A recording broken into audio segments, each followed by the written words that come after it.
Min-Matt here, back with a new setup and more D&D stuff to talk about. So how much do you really need in order to play a game like Dungeons & Dragons? How much do you need to bring to the table material-wise, both physical and metaphorical?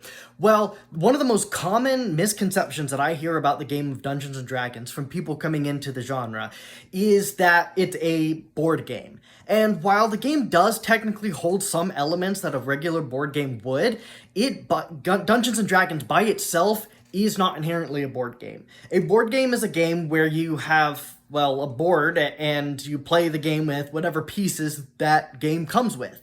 But Dungeons & Dragons itself does not come with all of these pieces. You could play the game entirely in your head. And I know that sounds a little weird and funky, but really all that you need in order to play a game like Dungeons & Dragons is an imagination and friends. And at least half of that is often hard to come by in this space. But you definitely don't need like lines and lines of miniature figures or dice sets or tons and tons of books. Now, while all of that stuff is very cool to have, it's very, like, collectors, like, you love to collect that kind of stuff, you absolutely don't need it. All that you need is to be able to tell a cool story with you and your friends. And have dice. I might have missed out on the dice. You do need at least one set of dice, unless somebody else at your table already has some.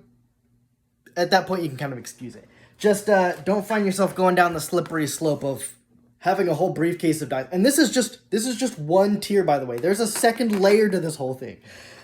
This is something we call a dice goblin. That is somebody who hoards dice and just buys dice on the internet. I couldn't tell you how many pages I have on my internet browsers of just dice.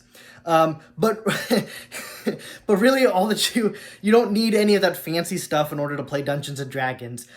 Definitely cool to have, fun to have, and collect more, but you really only need like one set of die, know the rule sets, and have some friends to play with. So follow my channel, watch more of my videos where I cover more rule sets. I'm currently doing a series for beginners about the rule sets that go into playing a game like Dungeons & Dragons. So make sure that you follow my content if you're a beginner wanting to play in the space or want to see some of my stuff to help new players come in, or later down the line I'll be doing more theory stuff. So stick around for all kinds of D&D content. I'll see you guys next time.